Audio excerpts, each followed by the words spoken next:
तो इंडिया का रशिया से S-400 Triumph air defence missile system खरीदने का फैसला, ये उसकी नेशनल सिक्योरिटी की बनावट में एक बहुत बड़ा सुधार है। ये सिस्टम, जिसे इंडियन सर्विस में सुदर्शन चक्र के नाम से जाना जाता है, इसे कई तरह के हवाई खतरों के खिलाफ एक मजबूत, कई परतों वाली सुरक्षा देने के लिए डिजाइन किया गया है।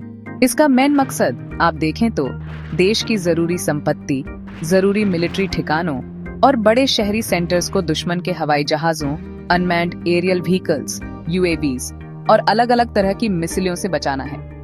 S-400 को शामिल करना इंडिया की अपनी आर्म्ड फोर्सेस को मॉडर्नाइज करने की कमिटमेंट और एक कॉम्प्लेक्स जियोपॉलिटिकल पड़ोस में एक भरोसेमंद डिटरेंट पोस्चर बनाए रखने का एक साफ इशारा है।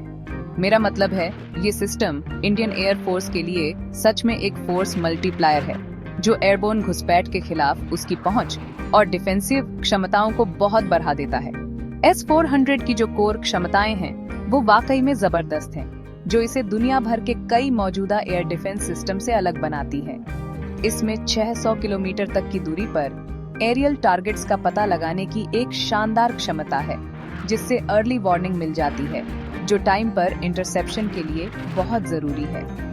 इसके अलावा ये बहुत सारे टारगेट्स को ट्रैक कर सकता है, रिपोर्ट्स के मुताबिक 100 से भी ज्यादा, और एक ही समय में उनमें से 80 तक पर हमला कर सकता है।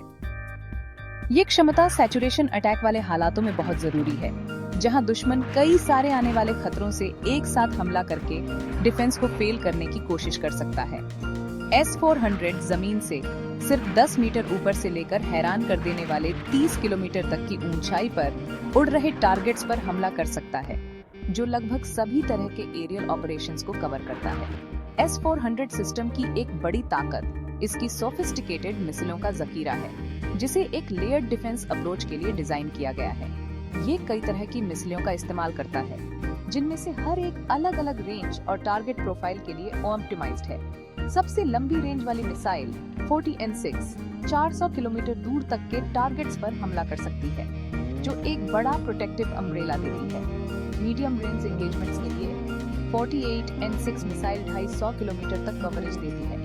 पास के खतरों से 9M96E और 9M96E2 मिसाइलें निपटती हैं, जो 40 से 120 किलोमीटर के बीच की रेंज में असरदार हैं। ये टियर्ड एंगेजमेंट क्षमता पक्का करती है कि खतरों से असरदार तरीके से निपटा जाए, चाहे वो कितनी भी दूरी या ऊंचाई पर हो, जिससे S-400 एक कॉम्प्रिहेंसिव एयर डिफेंस सोल्यूशन बन जाता है। S-400 के असरदार होने का एक अहम हिस्सा इसके एडवांस्ड रडार सिस्टम है। इनमें सोफिस्टिकेटेड फेज्ड एरे रडार शामिल हैं, जैसे 92N2 grave stone trekking radar और 96L6 चीज बोर्ड एक्विजिशन रेडर। ये रडार 360 डिग्री की निगरानी करते हैं, जिससे ये पक्का होता है कि इसकी कवरेज में कोई ब्लाइंड स्पॉट न हो। ये इलेक्ट्रॉनिक काउंटर मेजर्स का सामना करने में बहुत मजबूत हैं, जो मॉडर्न लड़ाई में एक बहुत जरूरी खूबी है, जहां दुश्मन रडार सिस्टम को जैम करने या खराब करने की पूरी कोशिश करते हैं। घने इलेक्ट्रॉनिक युद्ध वाले माहौल में भी असरदार ढंग से काम करने की क्षमता S-400 को एक बड़ा ऑपरेशनल फायदा देती है, जिससे वो मुश्किल हालातों में भी अपना प्रोटेक्टिव शील्ड बनाए रख सकता है। ये मजबूत रडार सूट सिस्टम की आंखें हैं, जो इसकी मिसाइलों को प्रिसिशन से गाइड करता है। अब इंडिया धीरे धीरे अपने S-400 स्क्वाड्रंस को ऑपरेशनल बना रहा है, जिसमें पहला सिस्टम पंजाब सेक्टर में 2021 में डिप्लॉय किया गया था। यह स्ट्रेटेजिक प्लेसमेंट का मकसद साफ तौर पर वेस्टर्न और नॉर्दर्न बॉर्डर से आने वाले संभावित खतरों को एड्रेस करना है। फिलहाल सुनने में आया है कि 3 S-400 स्क्वाड्रंस ऑपरेशनल हैं, जिससे इन सेंसिटिव फ्रंटियर्स पर इंडिया की एयर डिफेंस कैपेबिलिटीज काफी बढ़ गई हैं। इन सिस्टम्स का डिप्लॉयमेंट एक बहुत सोचा समझा कदम है, एक जबरदस्त डिफेंसिव नेटवर्क बनाने के लिए। इंडियन एयरफोर्स ने इन सिस्टम्स को अपने बड़े एयर डिफेंस ग्रिड में इंटीग्रेट किया है, ताकि दूसरे एसेट्स के साथ मिलकर बिना किसी रुकावट के ऑपरेशन हो सके। ये फेज्ड इंडक्शन इस एडवांस्ड वेपनरी के साथ धीरे धीरे जान पहचान बढ़ाने और ऑपरेशनल डॉक्ट्रिन्स को ऑप्टिमाइज करने में मदद करता है। S-400 सिस्टम या सुदर्शन चक्र ने हाल ही में अपनी ऑपरेशनल इफेक्टिवनेस एक जबरदस्त तरीके से दिखाई है। मई 2025 में आई रिपोर्ट्स के मुताबिक इंडियन एयरफोर्स ने 8 मई को S-400 का कामयाबी से इस्तेमाल करके एक पाकिस्तानी एरियल अटैक को नाकाम कर दिया। इस इंसिडेंट में पाकिस्तानी मिलिट्री एसेट्स शामिल थे जो नॉर्दर्न और वेस्टर्न इंडिया में कई लोकेशंस को टारगेट कर रहे थे। तेजी से और डिसाइसिव जवाब देते हुए इंडिया ने न सिर्फ आने वाले खतरों को न्यूट्रलाइज किया, बल्कि जवाबी कार्रवाई करते हुए पाकिस्तान के लाहौर एयर डिफेंस सिस्टम को टारगेट किया और सुनने में आया है कि उसे न्यूट्रलाइज भी कर दिया। यह रियल वर्ल्ड एंगेजमेंट S-400 की कैपेबिलिटीज और ऑपरेशनल लैंडस्केप पर इसके फौरन असर को दिखाता है, जो एक लाइव कॉन्फ्लिक्ट सिनेरियो में इसकी डिफेंसिव और डिटरेंट वैल्यू का जबरदस्त प्रदर्शन है। जब S-400 को चीन और पाकिस्तान द्वारा अभी ऑपरेट किए जा रहे एयर डिफेंस सिस्टम से कंपेयर करते हैं, तो इंडिया का यह एक्विजिशन साफ तौर पर एक क्वालिटेटिव लीप है। हालांकि दोनों पड़ोसी देशों के पास अपने एयर डिफेंस नेटवर्क्स हैं, S-400 की extended range, multi target engagement capability और एडवांस्ड रेडर सिस्टम्स का कॉम्बिनेशन इंडिया को एक खास एडवांटेज देता है। चीन अपना इंडिजिनस HQ-9 सिस्टम ऑपरेट करता है और उसने रूस से S-400 भी खरीदा है, लेकिन इंडिया का डिप्लॉयमेंट स्ट्रेटेजिक तरीके से इनका मुकाबला करता है। पाकिस्तान के एयर डिफेंसेस हालांकि बेहतर हो रहे हैं, फिलहाल S-400 की कॉम्प्रिहेंसिव कैपेबिलिटीज का मुकाबला नहीं कर सकते। इस तरह यह सिस्टम साउथ एशिया में एरियल डिफेंस बैलेंस को काफी हद तक बदल देता है, जिससे इंडिया की एयर स्पेस डिनाई करने और अपने वाइटल इंटरेस्ट्स की रक्षा करने की क्षमता बढ़ जाती है। इसकी शानदार टेक्निकल स्पेसिफिकेशंस के अलावा S-400 की तारीफ इसकी ऑपरेशनल फ्लेक्सिबिलिटी और मोबिलिटी के लिए भी होती है। पूरा सिस्टम, जिसमें लॉन्चर्स, रेडार्स और कमांड पोस्ट्स शामिल हैं, व्हील्ड व्हीकल्स पर लगा होता है, जिससे इसे तेजी से डिप्लॉय और रिडिप्लॉय किया जा सकता है। सुनने में आया है कि इसे चलते फिरते 5 मिनट के अंदर ऑपरेशनल किया जा सकता है और स्टैंड बाय पोजीशन से तो हैरानी की बात है कि सिर्फ 35 सेकंड में। लॉन्च व्हीकल सड़कों पर 60 किलोमीटर प्रति घंटे और ऑफ रोड 25 किलोमीटर प्रति घंटे की स्पीड से चल सकती है। यह मोबिलिटी सर्वाइवेबिलिटी के लिए बहुत क्रूशल है, क्योंकि इससे सिस्टम तेजी से अपनी जगह बदल सकता है, डिटेक्शन और काउंटर अटैक्स से बचते हुए, जिससे एक डायनामिक बैटलफील्ड पर इसकी इफेक्टिवनेस बनी रहती है। S-400 ट्रायम्फ सिस्टम का प्रोक्योरमेंट इंडिया और रशिया के बीच जो एंड्यूरिंग स्ट्रेटेजिक पार्टनरशिप है, उसका एक जीता जागता सबूत है।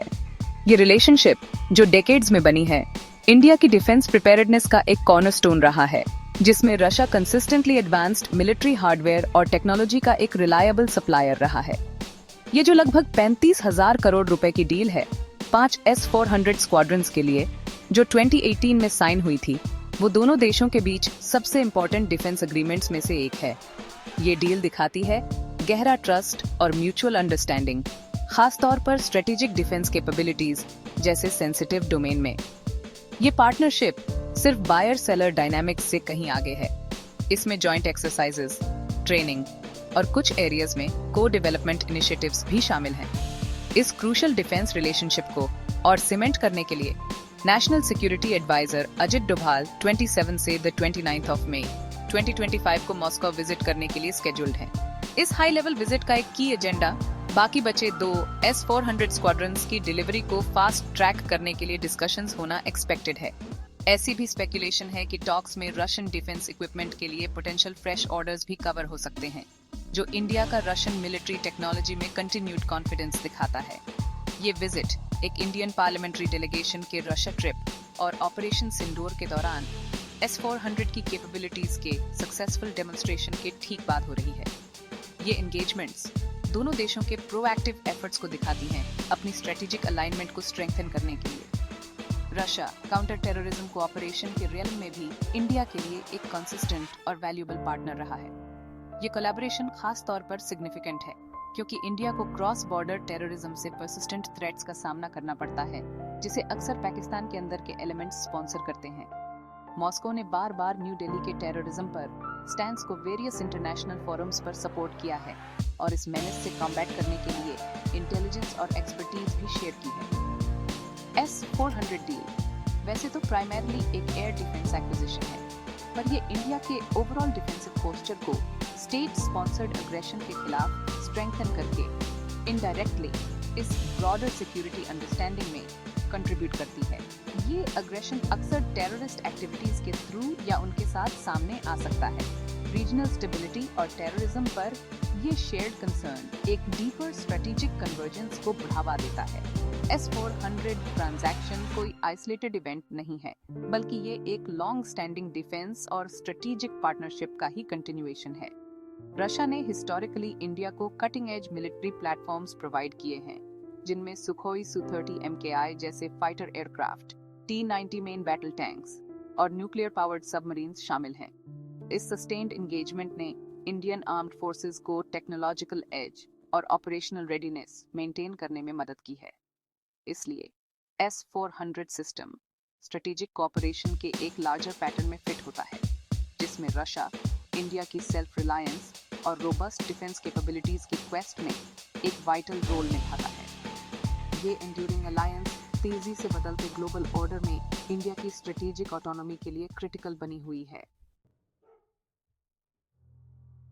हालांकि S-400 ट्रायम्फ इंडिया की एयर डिफेंस कैपेबिलिटीज को काफी बढ़ाता है।